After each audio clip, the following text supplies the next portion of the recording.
Good morning, my name is Jade and I am Sheffield Secret Gardener. You may have seen me on Instagram and or Twitter.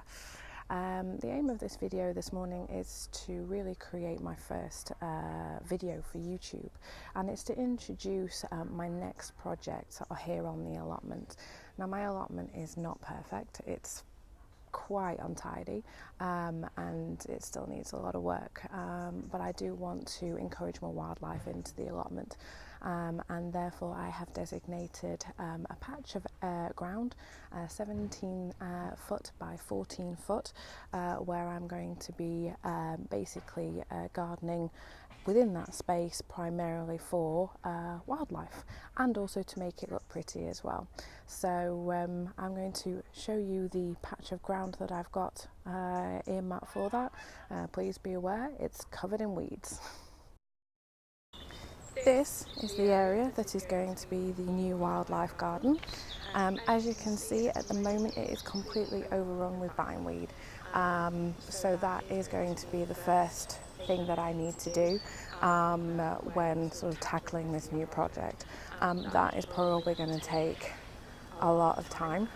Bindweed is notorious for spreading, and its roots are white roots, and they just go down into the soil, they spread out, and if you leave at least just one part of the root in the soil, it will come back.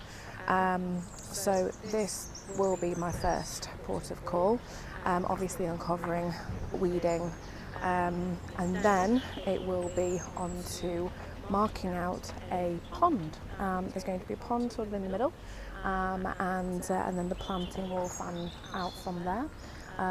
Let me show you more in depth the plans that I've got.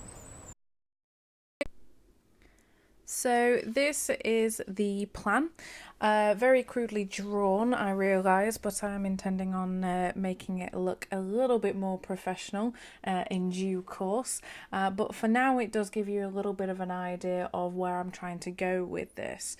So as you can see, in the middle of the plan there is a pond.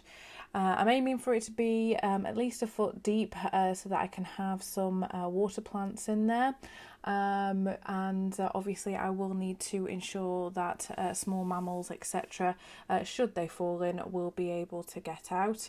There will be sort of more information as I am planning that to come. As you can see around the outskirts, I've got different planting ideas.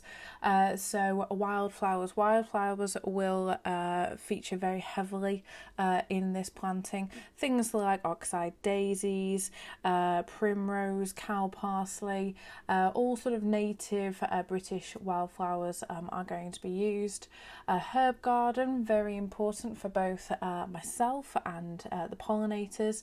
Herbs are fantastic just to have in your garden, so I'm going to have things like marjoram, mint in pots obviously because of their invasive nature, thyme, chives, lavender, borage. I've had lots of borage on the allotment already this year and it's just been absolutely wonderful.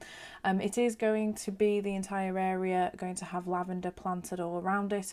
I've got about 45 lavender plants that is going to serve this purpose, and then obviously I'm going to throw in some bulbs and sort of tall flowers as well, things like foxglove, hollyhocks, all that sort of thing.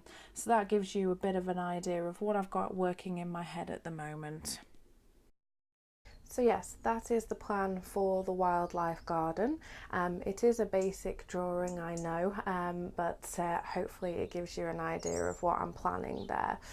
Over the next couple of months I'm going to be releasing more videos as I sort of do certain bits, in a sort of a hope that not only can I give you guys inspiration, but you can also ask questions, or if you've got any ideas of wildlife friendly plants, feel free to comment on the video, let me know, and I'll see if I can include some of them.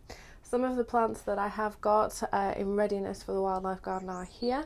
I've got about 40 lavender heatcoat variety that are hardy. I've got foxgloves, oxeye daisies, and some other bits and pieces here as well.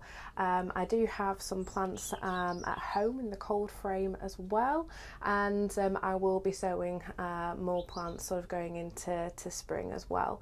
So as I say, you can follow me via these videos and via Instagram on Sheffield Secret Gardener. I am also on Twitter as well. So yeah, I hope you enjoyed the video, and until next time, bye bye.